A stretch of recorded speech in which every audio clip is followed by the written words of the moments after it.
सब ने आज ये प्रार्थना की, ऐसे सब मजहब वाले लोग मोहब्बत से एक दूसरे के साथ जुड़कर रहे, कोई झगड़ा फिसाद न करे। हमारा मुल्क को हमें मजबूत बनाना है, ताकतवान बनाना है, उसमें आप लोग सब साथ दे, उसमें मुझको आप आशीर्वाद दे, तब तो मेरा जिंदा रहना ज्यादा काम की बात है। नहीं तो इसी हालत में मरना सबसे ज्यादा उत्तम है कि जब सब लोग कहते हैं कि आदमी ठीक था, कुछ बोलता तो कुछ कड़ी बात कहता भी था, लेकिन ठीक है, इसी इज्जत से मरना बहुत अच्छा। और मैं मुल्क के पास यही उम्मीद करता हूं कि सारा मुल्क इसी के पर चलने वाला है।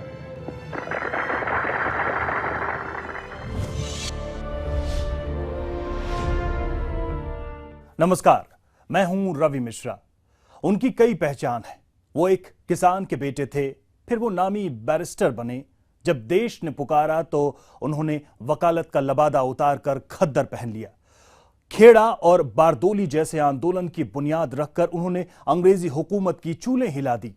जब देश की चौहद्दियों पर आजादी का सूरज उगा, तब वो सत्ता की दूसरी सबसे बड़ी शक्ति थे।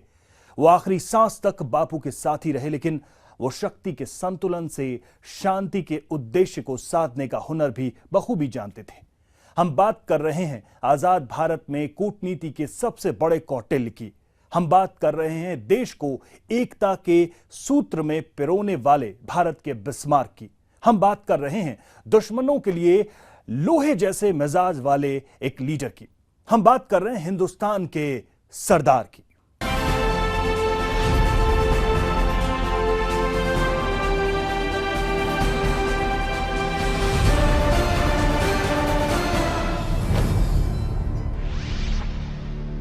साल 1909 की बात है। सरदार पटेल कोर्ट में केस लड़ रहे थे। उसी समय उन्हें अपनी पत्नी की मृत्यु का तार मिला। पढ़कर उन्होंने पत्र को अपनी जेब में रख लिया जैसे कुछ हुआ ही ना हो। 2 घंटे तक बहस कर उन्होंने वो केस जीत लिया। जब बाद में लोगों ने उनके इस व्यवहार की वजह पूछी तो उन्होंने कहा कि मैं उस वक्त अपने मुवक्किल के लिए अपना फर्ज निभा रहा था। मैं उसके साथ अन्याय कैसे करता। ऐसे थे सरदार पटेल और ऐसा था उनका कलेजा। इस मुल्क का मुस्तकबिल इतना बड़ा ना होता, इस देश की सीमाएं इतनी लंबी ना होती और इस जमीन की चौहद्दियां इतनी चौड़ी ना होती अगर वो एक शख्स ना होता। वो शख्स जिसने राजे रजवाड़ों के राजतंत्र को तोड़कर इस जमीन पर जनतंत्र की जड़ों को इतनी गहराई तक बोया कि उसकी बुनियाद पर भविष्य के भारत की बुलंद इमारत खड़ी हो सकी। वो शख्स जो हिंदुस्तान का ऐसा बिस्मार्क था जिसने सैकड़ों ताजों और सैकड़ों सरताजों को बिना खून की एक भी बूंद बहाए भारत के कदमों में झुका दिया। वो शख्स जो कूटनीति का कौटिल्य था। वो शख्स जो लोहे के मिजाज का लीडर था। और वो शख्स जो था हिंदुस्तान का सरदार। हमें तो इस तरह से कहा कि भाई ये पाकिस्तान खुली लड़ाई करे तब तो अच्छा है, लेकिन खुली लड़ाई नहीं करते हैं।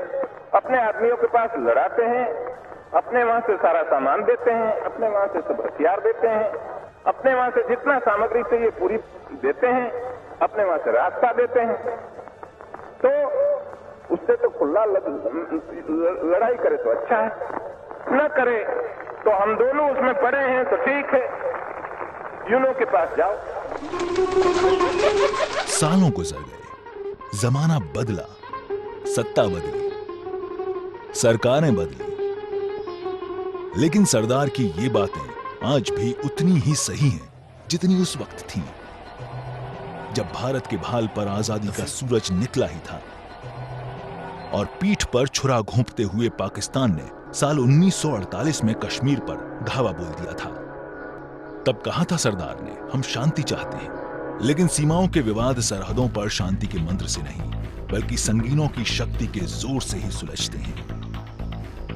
तब से जब भी सीमाओं पर गोलियों का शोर बढ़ता है और सीमाएं सैनिकों की शहादत से लहूलुहान होती हैं, तब सारे देश को सरदार का वो सख्त मिजाज बरबस ही याद आता है जिसे देखकर दुश्मनों का दिल दहल उठता था।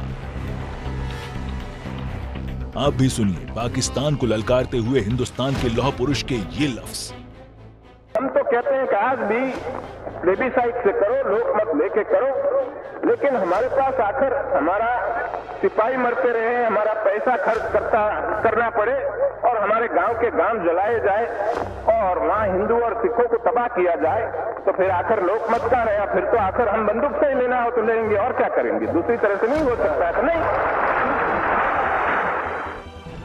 ये सरदार पटेल ही थे जिन्होंने 1947 से 1950 के बीच सैकड़ों राजाओं और नवाबों की रियासत को भारत में मिलाकर एक विशाल देश खड़ा किया। आज विकास की लंबी छलांग लगाता भारत उन्हीं के सपनों की पूंजी है। पटेल का वजूद ही ऐसा था कि आज भी जब ये देश अशांति के मुश्किल दौर से गुजर रहा होता है, तब पटेल की पनाह में ही शांति और शक्ति के सूत्र तलाशता है। सरदार पटेल, सरदार पटेल, सरदार पटेल। चाहे कोई भी काल हो, चाहे कोई भी कालचक्र, या फिर कोई भी सत्ता हो या कोई भी सियासतदान, सरदार की सियासत और विरासत को नजरअंदाज नहीं कर सकता। तभी तो इतने सालों बाद आज भी बड़े से बड़े हुक्मरान भी पटेल को भारत के भविष्य का निर्माता कहते हैं।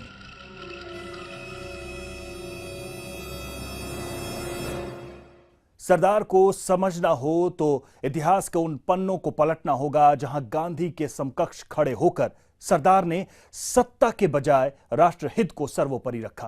कांग्रेस के पसंदीदा होने के बावजूद सरदार ने गांधी जी के एक इशारे पर सत्ता का ताज नेहरू को सौंप दिया और भारत के स्वर्णिम भविष्य के लिए अपने से कनिष्ठ नेहरू के लिए संघर्ष की राह आसान कर दी। सरदार की शख्सियत के कई ऐसे पहलुओं से आपको रूबरू करवाएंगे एक छोटे से ब्रेक के बाद।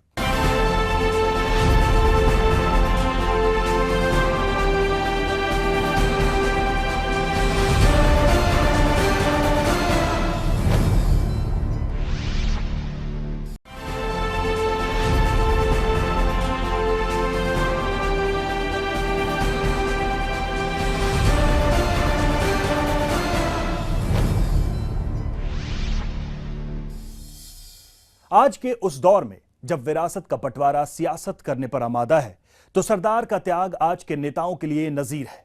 वो भी तब जब हालात ऐसे नहीं थे। जी हां, आजादी के ठीक बाद जब पाकिस्तान वजूद में आया, तब अंग्रेजों और जिन्ना की चाल हिंदुस्तान की तस्वीर और तकदीर बदलने के गुणा भाग में गुजर रहा था। लेकिन उस वक्त देश की सियासत का ध्रुवतारा सत्ता का मोह त्याग कर एक नए हिंदुस्तान का मानचित्र उकेरने में जुटा था। गांधी के सपनों के उस भारत के शिल्पकार का नाम था सरदार वल्लभ भाई पटेल।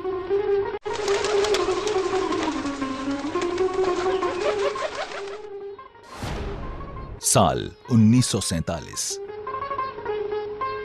यह साल सिर्फ आजाद हिंदुस्तान के जश्न का साल नहीं है।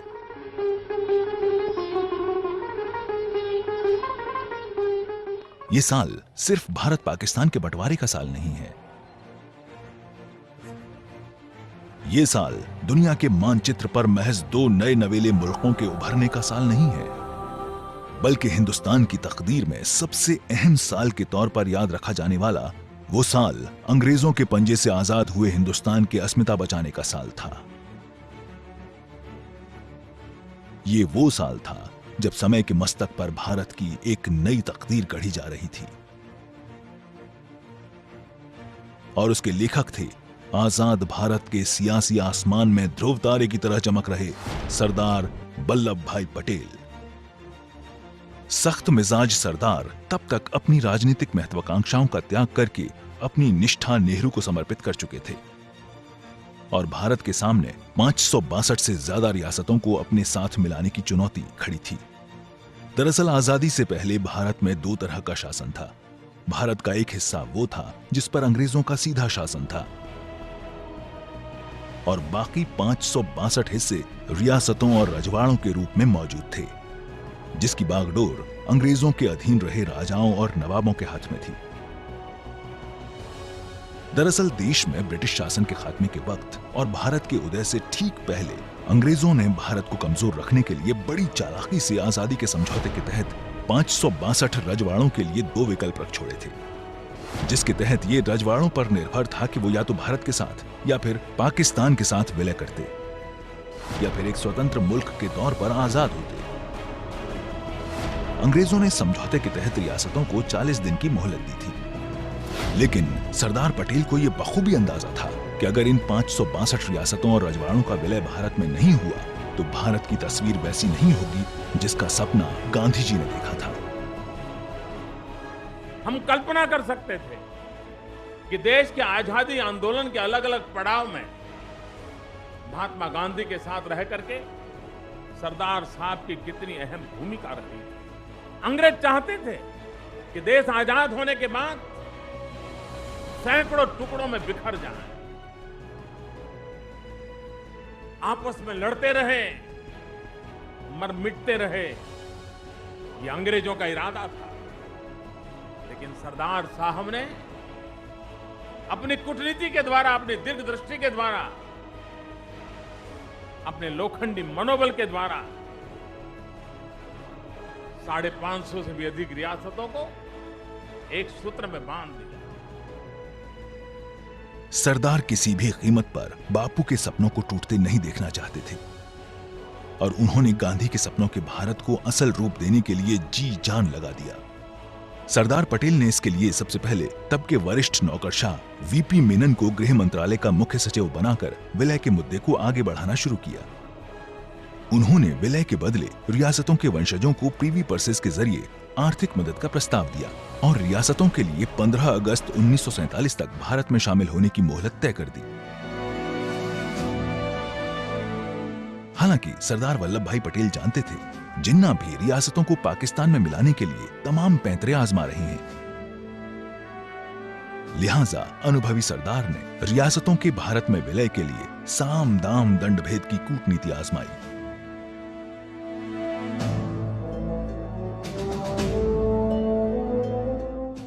जिसका असर आखिरकार पूरी दुनिया ने 15 अगस्त 1947 को देखा। गांधी जी की नजरों में सरदार पटेल का क्या मोल था, इसका अंदाजा उन लोगों को बखूबी पता था जो अंग्रेजों और जिन्ना की चाल के मद्देनजर आजाद भारत के भविष्य को लेकर आशंकित थे। लेकिन गांधी जानते थे कि जब मुश्किलें चट्टान की तरह रास्ता रोककर खड़ी हो जाएं, तो बस सरदार का नाम ही काफी है। जी हां, कौन सा मुश्किल काम महात्मा ने सरदार को सौंपा था, दिखाएंगे एक छोटे से ब्रेक के बाद। आप देखते रहिए हमारी ये खास पेशकश।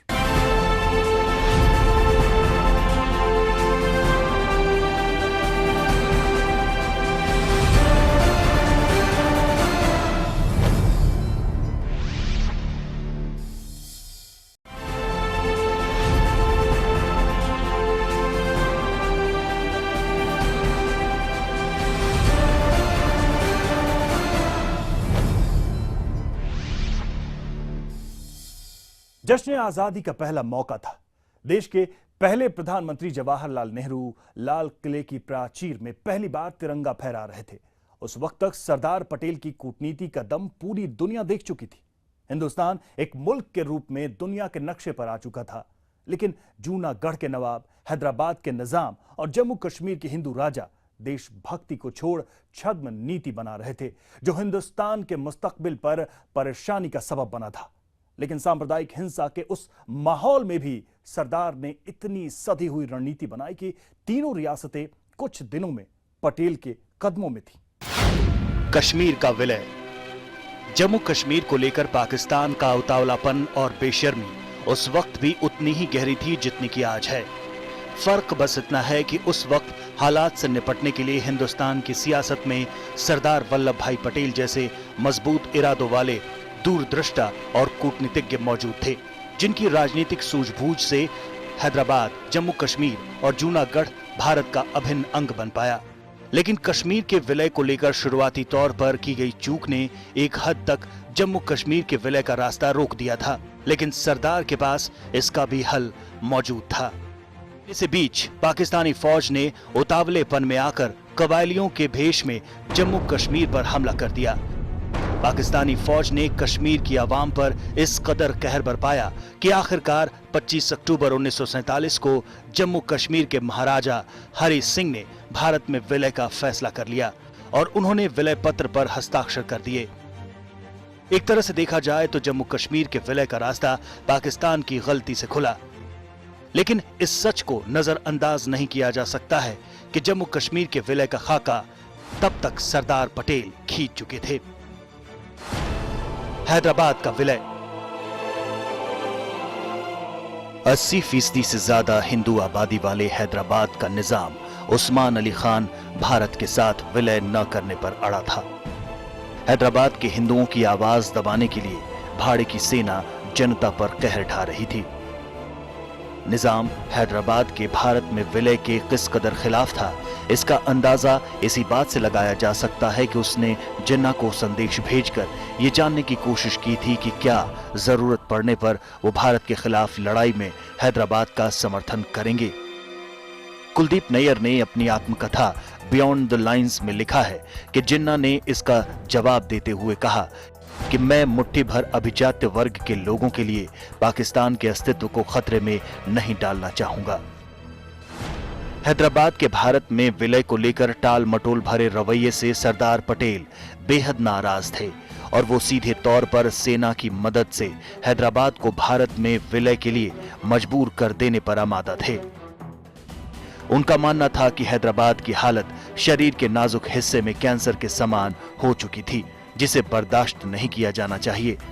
पटेल को इस बात का पुख्ता तौर पर अंदाजा था कि हैदराबाद पूरी तरह से पाकिस्तान के कहने में है और वो भारत को धोखे की जाल में उलझाना चाहता है। छोटे छोटे जो वाड़े हैं उससे बहुत नुकसान होता है और जिस चीज से मुल्क को फायदा नहीं होता है, इस चीज से आकर हमको खुद को भी नुकसान होता है। लेकिन नेहरू इस पूरे मसले का शांतिपूर्ण ढंग से समाधान चाहते थे। नेहरू और पटेल के विचार एक न होने के चलते देरी होती चली गई, लेकिन आखिरकार 13 सितंबर 1948 को सरदार पटेल ने भारतीय फौज को हैदराबाद पर चढ़ाई करने का आदेश दे दिया और इस ऑपरेशन को नाम दिया गया ऑपरेशन पोलो। ऑपरेशन पोलो इसलिए क्योंकि उस वक्त हैदराबाद में विश्व भर के सबसे ज्यादा 17 पोलो मैदान मौजूद थे।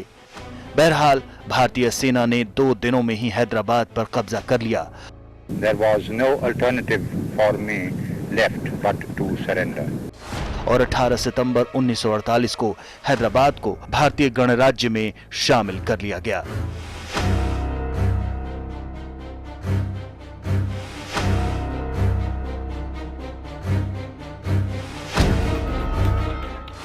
जूनागढ़ का विलय। पाकिस्तान की शह पर जूनागढ़ का नवाब भी भारत में विलय का विरोध कर रहा था, लेकिन जूनागढ़ के पास ऐसी कोई ताकत नहीं थी कि वो सरदार पटेल के फौलादी इरादों से बच सके। सोमनाथ मंदिर को लेकर सरदार पटेल को यहां से खास लगाव था। वो हर कीमत पर जूनागढ़ को भारत का हिस्सा बनाना चाहते थे और इसके लिए उन्हें ज्यादा माथापच्ची नहीं करनी पड़ी।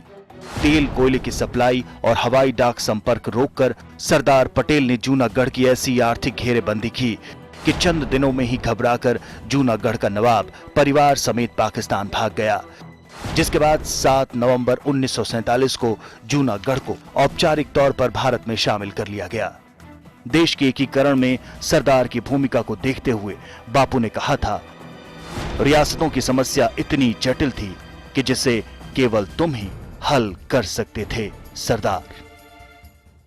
पीढ़ियां बीत जाती हैं, सदियां गुजर जाती हैं, तब जाकर समय की सतह पर एक महान नेता का उदय होता है जो कुछ ऐसा कर गुजरता है जिस पर पूरा देश, पूरी सभ्यता गर्व करती है। लौह पुरुष सरदार वल्लभ भाई पटेल भी उन्हीं शख्सियतों में से एक थे। भारत मां के इस सच्चे सपूत, इस सच्चे राजनेता के दिखाए रास्तों पर चलना ही इन्हें सच्ची श्रद्धांजलि होगी। बहरहाल आज के इस खास एपिसोड में इतना ही। नमस्कार।